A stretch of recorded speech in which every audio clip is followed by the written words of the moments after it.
வாழிய செந்தமிழ், வாழ்க நற்றமிழர், வாழிய பாரத மணித்திருநாடு. பாரத மணித்திருநாடு நேயர்கள் அனைவருக்கும் வணக்கம். இன்று பிப்ரவரி 21 உலக தாய்மொழி தினம். ஆம், தாய்மொழியின் முக்கியத்துவத்தை உணர்த்தும் வகையில் ஐநா சபை பிப்ரவரி 21 உலக தாய்மொழி தினமாக கொண்டாடி வருகிறது. தாய்மொழி கல்வியே மாணவர்களின் அறிவை தூண்டும் என்ற அடிப்படையிலே இன்று சில கருத்துக்களை பார்க்க இருக்கிறோம். ஆற்றங்கரை ஓரங்களில் நாகரிகங்கள் உருவாகி இருக்கலாம்.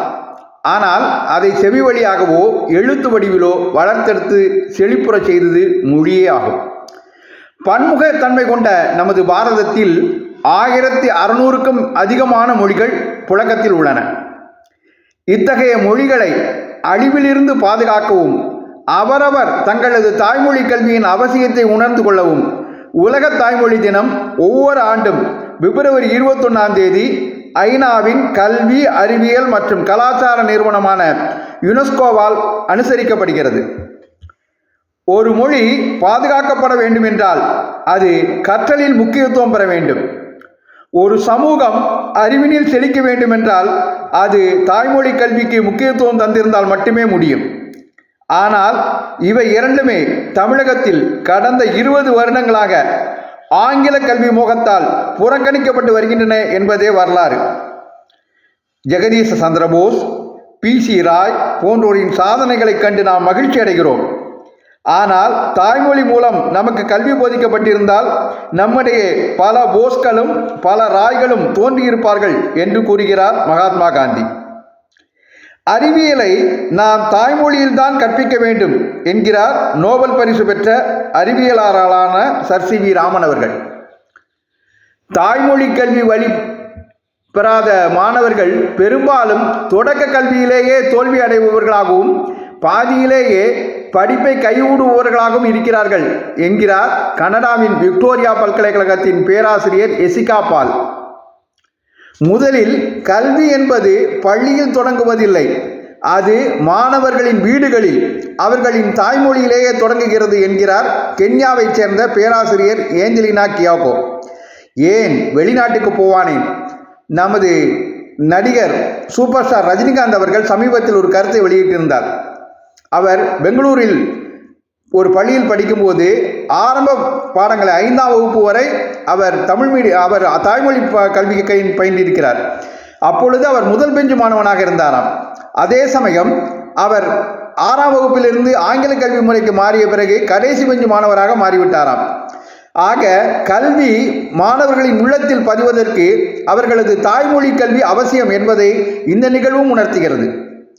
ஏபிஜே அப்துல் கலாம் உட்பட இந்திய விண்வெளி ஆய்வுக் கழகத்தில் இஸ்ரோவில் பணிபுரியும் 90% அறிவியலாளர்கள் தாய்மொழியில் படித்தவர்களே என்கிறார் அதன் முன்னாள் இயக்குனர் மயில்சாமி அண்ணாதுரை அவர்கள். மேலும் ஒரு குழந்தை தாயின் கருவில் இருக்கும்போதே சில 1000 வார்த்தைகளை கற்றுக்கொண்டு விடுவதாக கூறுகிறது அறிவியல். நாரத முனியின் வேத பாடங்களை, நாராயணனின் புகழை தன் தாய் லீலாவதியின் வயிற்றில் கருவில் இருந்தபடியே பிரகலாதன் கற்றான் என்கிறது நமது ஆன்மீகம். குழந்தை பிறந்தது முதலே தன் தாய் தந்தையின் பேச்சு மொழியிலேயே வார்த்தைகள் பழகுவதாக கூறுகிறது ஆய்வுகள். இப்படி கருவில் இருந்து பிறந்தது முதல் உணர்ந்த கற்ற ஒரு மொழியை விடுத்து தொடக்க கல்வியில் ஒரு குழந்தைக்கு வேறு ஒரு மொழியை திணிப்பது எப்படி சரியாகும்?